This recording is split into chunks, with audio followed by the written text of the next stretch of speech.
berada di luar pagar. Ambil galah, tolong jolokkan. Saya budak baru belajar. Kalau salah, tolong tunjukkan. Okey. Kenapa pantun ini dipanggil pantun 4 kerat?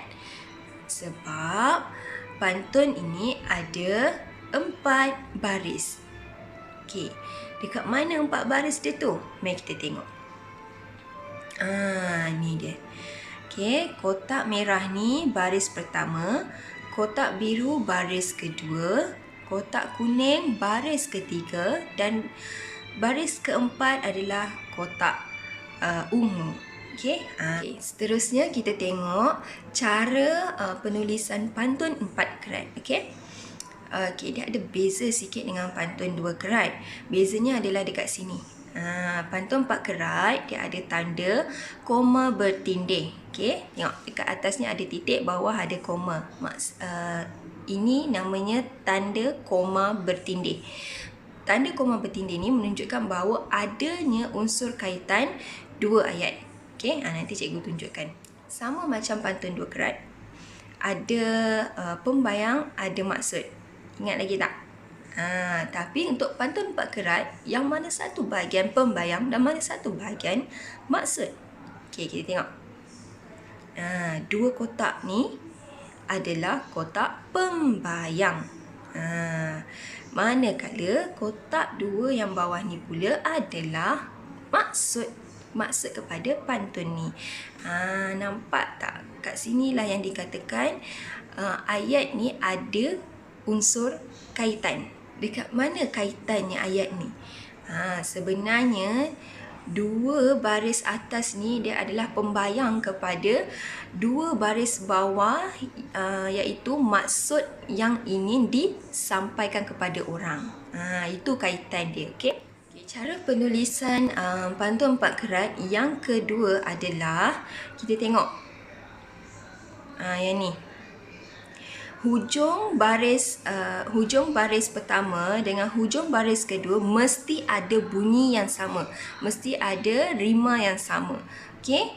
Manakala hujung baris kedua dengan hujung baris keempat mesti bunyi yang sama. Boleh? Baris pertama dengan baris ketiga, baris kedua dengan baris keempat.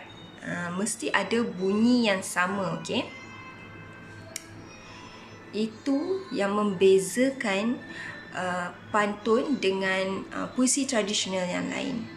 Pantun dia ada irama yang sama di akhir baris, di akhir ayat. Tapi puisi tradisional lain tak ada. Okey. Jadi kalau awak nak pilih pantun, pastikan bahagian belakangnya ada bunyi yang sama. Okey. Bahagian belakang ada bunyi yang sama. Penting itu. Kemudian, baris kedua mesti ada koma bertindih. Okey. Kita teruskan dengan melihat perbezaan antara pantun 2 kerat dengan pantun 4 kerat.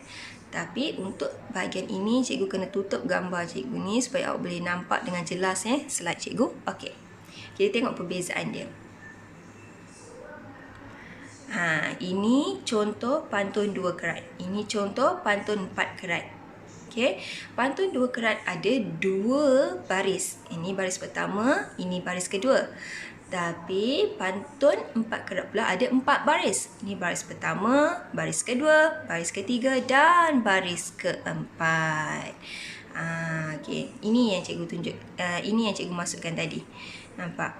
Pantun 4 kerat ada tanda koma bertindih. Tapi pantun 2 kerat tak ada. Pantun 2 kerat cuma ada koma saja. Okey? Bezanya adalah kat sini. Pantun 4 kerat ni dia tak ada bunyi yang sama untuk setiap baris. Bukan macam tu, okey? Tapi bunyi yang sama dia tu berselang baris. Okey, tengok. Baris pertama dengan baris ketiga. Bunyi yang sama. Baris kedua dengan baris keempat. Bunyinya sama. Okey, itu beza dia. Kita tengok pula dari segi pembayang dan maksudnya, dekat mana terletaknya pembayang dan maksud. Okey, sama juga pantun 2 kerat dengan pantun 4 kerat. Bahagian atasnya adalah pembayang. Cumanya kalau pantun 2 kerat 1 baris. Tapi pantun 4 kerat 2 baris atasnya adalah pembayang. Okey, bila atas dah pembayang, maksudnya yang bawah adalah maksud pantun itu. Okey, baiklah. Setakat ini sahaja perkongsian sedikit ilmu daripada cikgu untuk awak.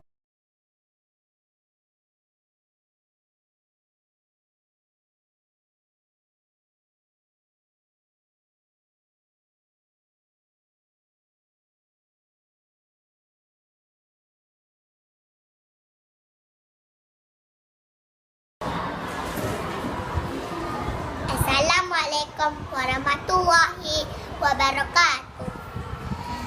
Kepada guru-guru dan rakan-rakan, saya bernama Nur Intan Damia. Saya daripada kelas 1 Amrik. Saya akan membaca 4 rangkap pantun. Dengarkanlah ya. Pak Tahir membawa timba. Timba lama berisi paku.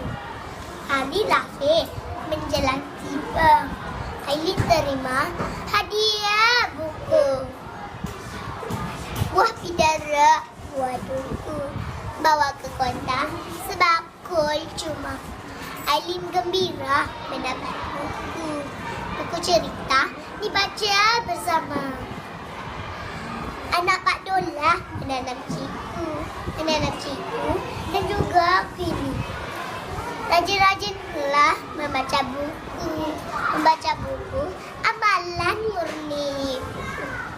Tebang kenari di sana, mencari makan tiada berteman. Buku memberi ilmu berguna, menjadi rujukan sepanjang zaman. Bye.